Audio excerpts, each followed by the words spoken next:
Hello everybody, you're back in my program, and I'm going to be starting the Shaman today, and it's going to be the first abilities here, of course. It makes sense to do it that way. Anyways, the first active is Mass Heal, which heals all allies by 12.5% of their missing health. Then you can then upgrade that to, hold on, I'm going to swap these, because I like upgrades that change the actual heal, or the actual initial spell itself to be at the front, and then any additional ones to be afterwards. But anyways, you can heal an ally by heals all allies by 12.5% of their missing health, and then you can upgrade that to get an extra 7.5% heal on all targets for a total of, that is 20%? Yeah, 20%, and then a plus 12.5% heal on the main target, which gives you 32.5% heal on the main target. Pretty good. And then Revive brings an ally back from death, restoring 20% of their health. And then you can upgrade for more heal and less mana cost. Alright, let's do it. Shaman. So we're doing Mass Heal and Revive. So here we're going to have a private variable. This is going to be the actual heal itself. Let's do ally. No. Yeah, party heal. That's what I wanted. Party heal is going to be a number equal to 0.125. And then we do need... No, I don't actually need anything else. We're going to override update description. And then this dot description equals heals all allies by... Now we take the rounding of this dot party heal multiplied by 1,000, so that it goes, the decimal point goes here, and then we divide by 10 to put it there. So yeah, that seems all right. Divided by 10 plus percent of their missing health. Yep, okay, so then override, upgrade spell 1. This one's going to increase the party heal 0.75 by 7.5%. Yeah, and then I don't need to do anything with the upgrade spell 2, because all I need to do is check if they upgraded it in the cast spell function. So then we're going to basically go for var I uint equals 0. Oh my god, I is less than entity.entities.length I plus plus. We're iterating through all the entities, and if, well, I guess var current entity, it's going to be an entity equal to the entity that we are, equals the entity that we are currently looking at. And if current entity dot stats type type is less than 2, meaning if it's 1 or 0, which would make it a ally or the player, which includes this spell, then we're going to do a new stat change event. Changing stat is going to be their current health from a factor. Oh, it's going to be a buff. Also, I do need a variable missing health uint equals excuse me, I guess I can do a heal amount. I'll do it up here. Var heal amount, it's going to be a uint equals math.round, and we're going to the current, oh my god, current entity dot stats max health subtracted by current entity stats current health, and then we take the amount of health that they are missing. No, I think it's the other way around. No, yeah, it's small before big. And then we take, we subtract it first. So no, I think I had it right the first time. I'm dumb. I don't know why I get that mixed up. Yeah, no, it's right. This is correct. Multiplied by this dot party heal Yes, okay. So then target entity is current entity. No, why? Where is current cooldown even coming from? Source is the player. Yeah, okay, so this dot owner, change heal amount. And that's it. That's it. I can actually probably just do this. So we iterate through the entities list, and if the entity is an ally or the player, then we heal them by a factor of their missing health multiplied by the party heal. And then we got to do if this dot bot upgrade 2, then another new stat change event. Changing stat is current health. Change type is a buff again. Target entity is the target. Source is the owner. By a factor, again, I need to do they're missing health, so I gotta do this one again. Just take that. Take that. Actually, I'll do one thing real quick. Var target heal amount uint equals. There we go. Let's do that. I said current entity is the target. So there we go. By factor of the target heal amount, and that should be it, I think. Let's find out if it is. Then active spell, mass heal, unlock entity player, active mass heal. We're going to upgrade, and then we're going to upgrade it again. Oops, didn't mean to do that. Upgrade again, and then what we're going to do is we're going to cast the spell on the player. What's going to happen is I'm going to set the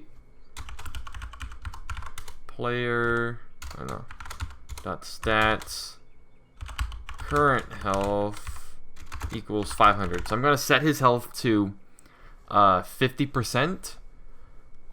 So whenever I use mass heal, it should only heal the player. I think it'll also heal the other allies except for the ally 1, since I set the ally 1's type to 2 up here. But what's going to happen is it's going to heal the player by first, well, he's missing 500 health because 500 minus 1,000 is 500. But it does the other way around. It does max health minus current health. And then we multiply it by the party heal, which is 0.125 plus 0.075 since we upgraded it, which puts it up to 0.2. So it's first going to heal him by 100, setting his current health to 600. I don't know why I had to think about that one. But then the thing is, oh yeah, So here's a question. Whenever let's say, like in this instance, he gets healed from 500 to 600 from the initial mass heal. Then should the new missing health heal, this one on main target, should that apply to, actually I need to do 0.125. There we go. I didn't mean to do the party heal. So then after it heals the person from the main heal, should the additional heal go off of their current health from after this heal applied or from before? Because the way I have it set up right now is it's getting a heal, or it's setting the heal amount before the initial heal goes through, which means it's actually going to heal them a little bit more than what it would have if it heals them after, because their current health is going to be closer to their max health after this heal goes through, meaning the additional heal that heals by another factor of their missing health will be lower after this one goes through. I think I might just keep it the way that it is, which would mean that this heal is more powerful than what it could be.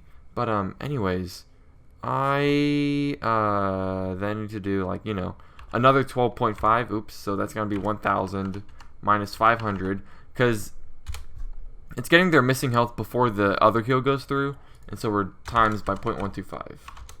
So it's another 62.5. So it's healing them by 163 if you're missing 500 health. So at half health, this should heal him by 163. We will find out.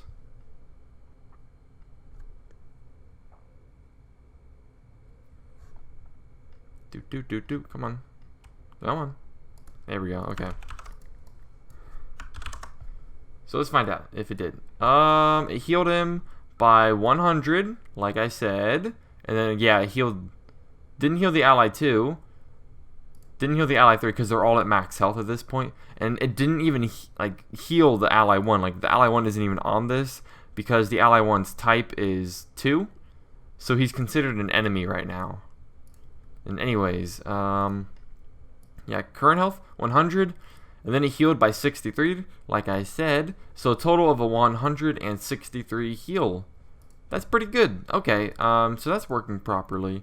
And I know this isn't very professional, but I actually need to stop the recording for a second because I need to do something really quickly. I will be right back in a second. Okay, I'm back. Like I said, only took a couple minutes. I am sorry for that. I mean, for you guys, it's going to be instantaneous, so I guess an apology isn't really needed. But anyways, going back into it, I'm out of breath. I was like running, trying to get back here. Next ability, I don't know why I put that over there as well.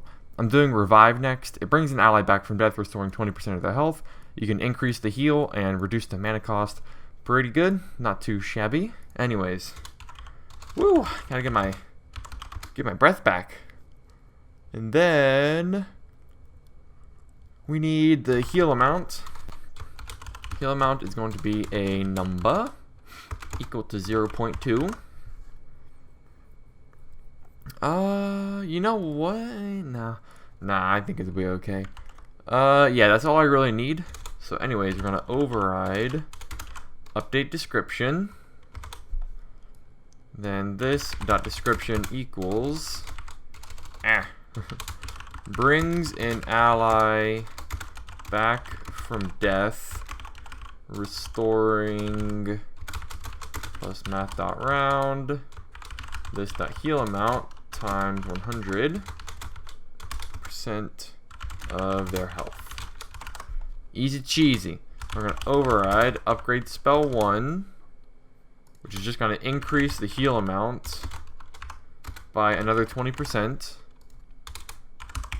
Override upgrade spell 2. This one's going to reduce the mana cost. Base cost. There we go. Minus equals 25. So then we're going to override cast spell.